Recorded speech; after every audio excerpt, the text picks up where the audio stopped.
سلام بنات، نتمنى تكونوا على خير وبخير، اموركم تمام. يا ربي يدخل عليكم فيديو ديالي بصحه والسلامه وما تمنيتو في خاطركم يا ربي. المهم كما عودتكم دائما كنبارطاجي معكم الوصفات اللي كيكونوا ناجحه 100% واللي كتكون بسيطه واقتصاديه وفي نفس الوقت تخليك انك تقدمي اطباق زوينه بزاف وفي نفس الوقت ما تطلبش منك واحد المجهود كبير. اليوم ان شاء الله غادي نبارطاجي معكم طريقه نتاع تحضير السفه نتاع الشعريه اللي سهله بزاف، وفي المجمل ديالها كاع ما تاخذش معك واحد 45 دقيقه نتاع التحضير. بقاو معايا باش تشوفوا الطريقه نتاع التحضير اللي هي مضمونه ان شاء الله 100%.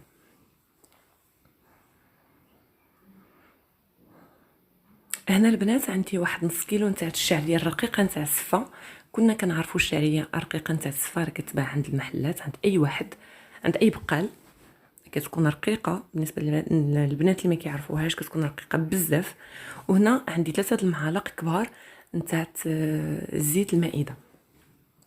غادي نحاولوا اننا نبسبسوا هاد الشعريه هادي وندخلوا لها هاد الزيت مزيان كامله في كامله، زعما انها تلبس بهذا الزيت. عندنا الغرض انها تدهن مزيان، والحبات يعني تقريبا الحبات كاملين يكونوا مبسين بهذا الزيت. بهذه الطريقه هذه غادي نحاولوا اننا ندخلوا الزيت المائده ديالنا في وسط الشعريه نتاع السفه بلا ما نحاولوا اننا نهرسوها. نتوما كتعرفوا باللي هي كتكون رقيقه بزاف وفخاجيل، يعني نحاولوا ما امكن اننا ندخلوا ديك الزيت في الشعريه بلا ما اننا ناديو ديك الحبات. على هذه الطريقه هذه كنحاولوا اننا ندخلوا الزيت نتاعنا. في هذه الاثناء البنات درت واحد 3 يطرو نتاع الزيت نتاع الماء تغلى مزيان فوق النار. بنات 3 يطرو تاع الماء هي اللي غادي نولي نستعملها على طول التصويره نتاع هاد الشعريه هذه، وغتبقاو تلاحظوا معايا باش تشوفوا كيفاش. هنا من بعد ما تلبسات لي مزيان الحبات نتاع الشعريه بزيت المائده، غادي نقلها للكسكاس. غادي نوزعها بهذه الطريقه هذه، نحاول انني نفرقها ويكون التوزيع ديالها متساوي باش تكون تصويره متساويه على كل كميه نتاع الشعريه. فكما كتلاحظوا بهذه الطريقه هذه كنحاول نوزع الشعريه ديالي باش من بعد غادي نحطها فوق الكسكاس فوق الماء اللي وضعناه على النار. وضروري البنات خصو يكون غليان بزاف، يكون غليان مزيان. هنا كما كتلاحظوا الماء عندي غليان، نزلت عليه الكسكاس نتاعتي اللي فيه السميده ديال اللي فيه الشعريه، وغادي نخليه يفور. هنا البنات حتى يطلع هذا البخار عليه كامل كما كتلاحظوا على الشعريه كامله. هنا غادي نزيدو 5 دقائق مازال مور هاد البخار هذا اللي طلع، وصافي. من بعد منها غادي نحيدو الشعريه ديالتنا من فوق النار. هنا البنات غادي نجيب اناء بلاستيكي. انا ما كنبغيش نستعمل الزجاج في هادشي حيت يقدر يطرطق في اي لحظه، فكنفضل انني ندير اناء بلاستيكي اللي غادي نوضع عليه الكسكاس ديالي اللي شعريه بعد ما الشعريه تفورات ودازت عليها 5 نتاع الدقائق.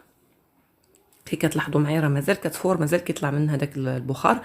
هنا غادي نكب عليها ديك الكميه ديال الماء كامله اللي غليانه. هانتوما كيف كتلاحظوا.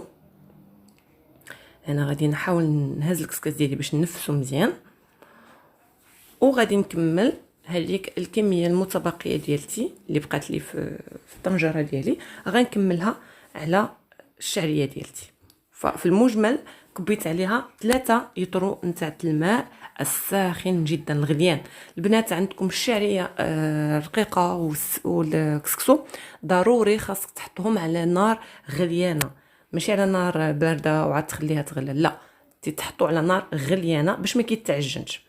هنا البنات هاد الكميه نتاع الماء اللي شرط لي هنايا غادي نعاود نردها للكسكاس، حيت هي اللي نزلت فيها ديك الزيت وديك الدهن اللي كان في الشعريه ديالي، وهي اللي غنبقى نخدم بها على طول التفوار. هنا من بعد ما حطيت الكسكاس نتاعتي يسقطر جيدا، ها هو غادي نجيب القصريه ديالي اللي غادي ننزل فيها هذيك الشعريه، وغادي نحاول انني نفرقها بواسطه ملعقه خشبيه او اي ولا فرشاه او لا اي ملعقه. هانتوما كي كتلاحظوا نزلت على القصريه،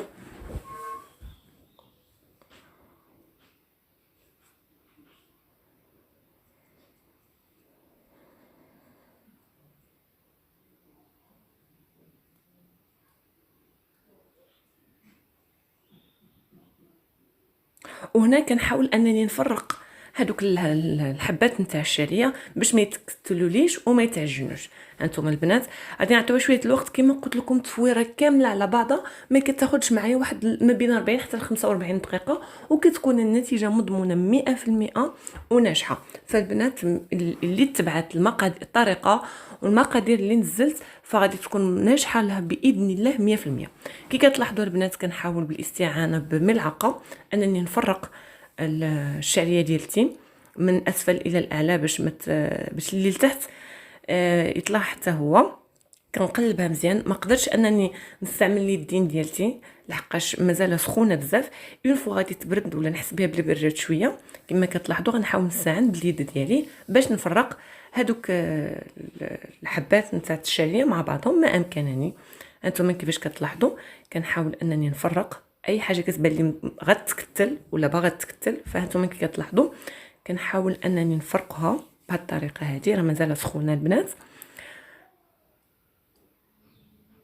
هكا كنحاولوا غنبقاو مستمرين في هذه العمليه هذه حتى تشرب لنا ديك الشعريه داك الماء اللي فيها وتنشف شيئا ما تبقاش ميدمه بزاف، ما تبقاش ميها بزاف. يعني بهذه الطريقه كما كتلاحظوا هنا بعد ما فرقتهم. شوفوا البنات كي كتلاحظوا شتي الحبات كيفاش مفرقين مزيان، شفتوا كيفاش ما مكتلينش.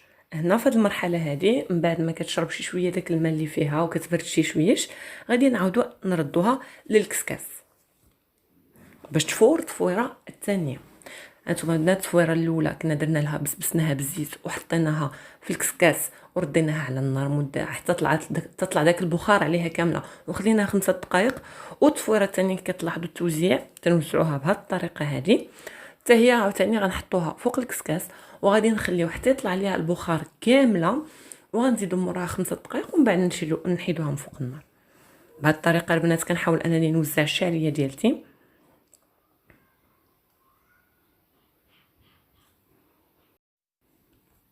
وكنفرقوها هكا على الواجهه نتاع الكسكاس ديالنا.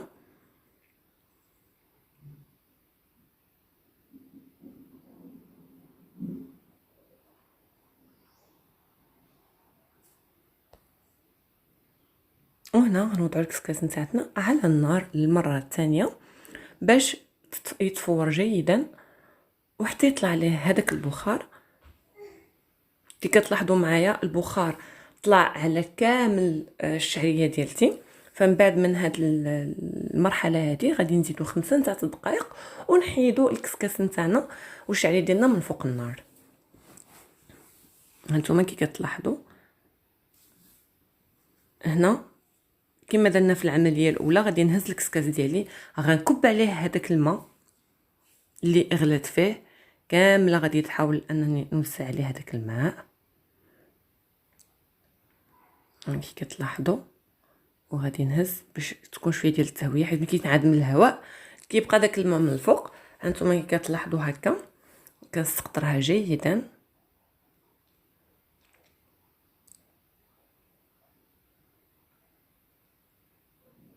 وكنعاود نجيب القصريه ديالي من بعد ما خديت داك الماء اللي هانتوما كي كتلاحظوا غادي نكب الشعريه ديالتي في القصريه تما فين غنقوم بالتفريك ديالها، وداك الماء غادي نعاود نردو للطنجره باش نعاود نفور فيه التفويره الثالثه.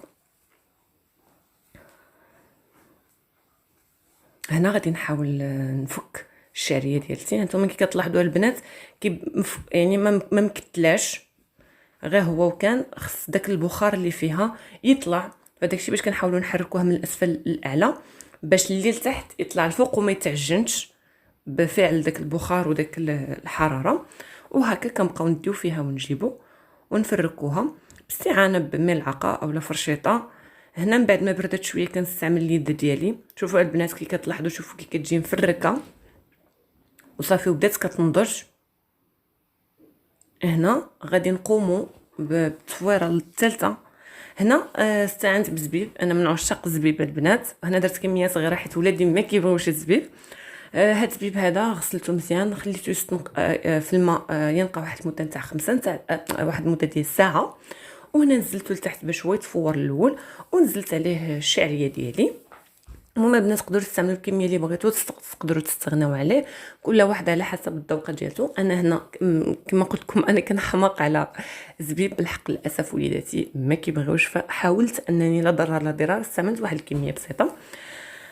وهنا كما كتلاحظوا الشعريه من جديد كنحاول انني نوزعها بنفس الطريقه اللي وزعتها بها من المره الاولى ومن التفويره الاولى.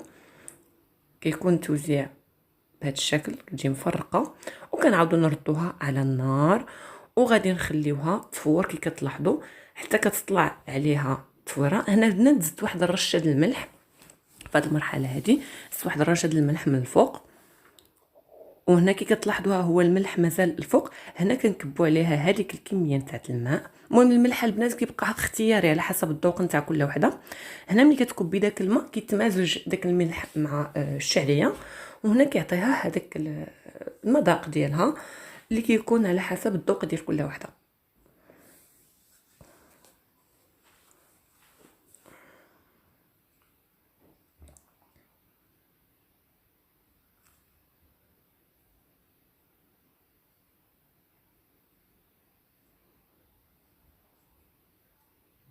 هنا البنات من بعد ما استقطرات من الماء جيدا،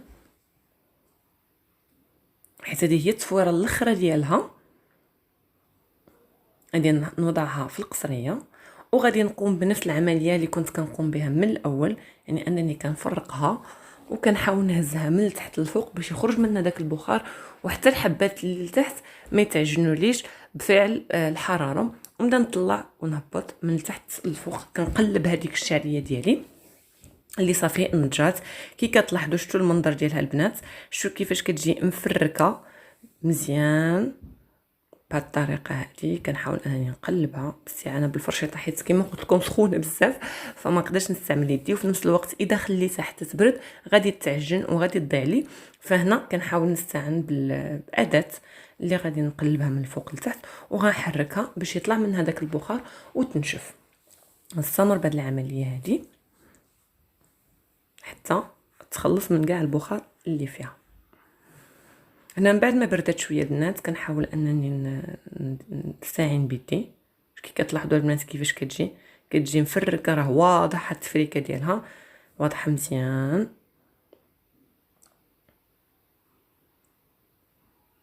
كتجي البنات غزاله، كتجي كتحمق، كتجي طيبه مزيان وما معجناش. فاي وحده غادي تتبع معايا الطريقه من الاول حتى الاخر غادي تلقاها مضمونه وناجحه ان شاء الله يا ربي معاها. وكما قلت لكم المده ديال التصويره والتحضير ديالها ما كتجاوزش من 40 ل 45 دقيقه. هنا البنات شوفوا كي كتلاحظوا البنات الحبات كيمفركين مزيان مزيان مزيان، واضحه التفريكه ديالهم.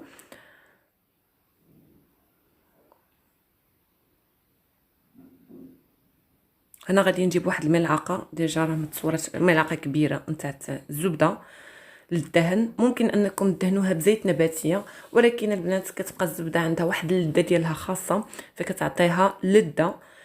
هنا درت ملعقه كبيره نتاع الزبده، غنحاول انني نبسبس بها هذيك الشعريه ديالتي، وكتجي مدهونه مزيان وكتجي فيها هذيك البنه وديك الطيبه ديال الزبده. حاولوا البنات انكم تديروا زبده ماشي الحلويات، يعني زبده تكون ذات مذاق زوين، زبده الاكل. كما كتلاحظوا معايا كيفاش كتجي البنات، كتجي مفركه مفركه مفركه مفركه، كتجي طيبه وكتجي لذيذه بزاف. ممكن انك تستعمليها المدفونه، ممكن انك تحضريها بوحدها مع قرفه وسكر كلاصي وتزينيها باي حاجه بغيتي. يعني طرق نتاع الزين كثيره، سواء بالمشمش الجاف اولا بالبرقوق اولا بالزبيب اولا باللوز اولا باش ما بغيتي، يعني كتبقى الزين اختياري واستعمال ديالها على حسب انت الرغبه ديالك. انا اليوم ان شاء الله غادي نديرها انا هنا كنفرقها على جوج باش غادي نستعمل واحد الكميه فقط منها. هنا البنات انا غادي نصايب مدفونه، فغادي نوجد معكم واحد اللي وجدتها ديجا. شي نهار ان شاء الله يا ربي غنبارطاجي معكم طريقه نتاع طياب الدجاج اللي يكون خاص بالمدفونه. هنا غادي نستعمل واحد الكميه نتاع الشعريه اللي فورنا. انا حضرت بسيل ماشي كبير بزاف حيت ما غاديش يعني عدد الناس عندي قليل، انا وراجلي وليداتي يعني ماشي بزاف. فهنا غادي نحاول نوزع. كي كتلاحظوا هذا الدجاج مدغمر ومصايب على الطريقه ديال المدفونه، يعني دايره معها سمينه وقريفه. كما قلت لكم شي نهار غنبارطاجي معكم الطريقه نتاع التحضير ديال هذا الدجاج هذا، وحتى البصله ديالو الطريقه ديال التقطاع ديالها. المهم شي نهار ان شاء الله غادي ندير لكم حلقه خاصه. هنا البنات كنحاول نوزعوا بواحد الطريقه متساويه على وسط هذا وسط الشعريه ديالي، وغادي نجيب كميه اخرى اللي غادي ندفن بها. هذا هو منين جات الاسم تاع مدفونه، اللي غندفن بها داك الدجاج ديالي اللي درتو مدغمر هكا بهذه الطريقه هذه. شوفوا البنات كيفاش جات الشعريه، جات مفركه وجات كتحمق. غتحمر لكم الوجه. هنا عندي اللوز محمر ومهرمش، غادي نستعملو في الوسط وفي الجوانب. انا كيعجبني اللوز البنات، اللي ما عندهاش ممكن انها تبدلو باي حاجه، بكاوكاو ممكن انها تستغني عليه. المهم البنات كما قلت لكم كيبقى اختياري. انا بالنسبه للصفه ما كيعجبنيش لي فروي الفواكه الجافه من غير زبيب اللي كنديرو يتفور معاها. كيعجبني نزينها باللوز والقرفه ولا سميتو القرفه والسكر كلاصي مصطلحات ربط. القرفه والسكر كلاصي كما كتلاحظوا بهذه الطريقه هذه هي المبدا ديالها هو السكر كلاصي. صراحه المبدا ديالها هو القرفه والسكر كلاصي، وداك الزين خلاص كيبقى على حسب. ممكن ديروا الكركاع، ممكن ديروا بزاف الحوايج على حسب كل واحد والتقاليد ديالو والفكره ديالو والحاجه اللي كيبغي. هذا كان هو الطبق نتاع اليوم البنات اللي شاركته معكم. طريقه تحضير الشعريه صفا والمدفونه على الطريقه ديالي انا الخاصه اللي غنبارطاجيها ان شاء الله معكم. طريقه نتاع الطياب نتاع الدجاج كيجي المنظر ديالها غزال، كتبان الحبات نتاع الشعريه مفركه واضحه كي كتشوفوا في التصوير. نتمنى ان الطريقه تكون نالت الاعجاب ديالكم وتكون فاتكم ان شاء الله يا ربي. نتلاقاو يا ربي ان شاء الله في فيديو جديد. الا عجبتكم الوصفه ما تنساوش ديروا لايك اشتراك مع تفعيل الجرس باش يوصلكم كل جديد. ما تنساوش بارطاجوها مع الاصدقاء نتاعكم باش تعم الفائده على الجميع. اللي عنده شي تعليق، اللي عنده شي استفسار، انا كنرحب بجميع التعاليق نتاعكم، بجميع الاستفسارات نتاعكم، مجرد انكم تخليوها في صندوق نتاع التعليق. البنات نخليكم على خير، وان شاء الله نتلاقاو في وصفه جديده في فيديو جديد.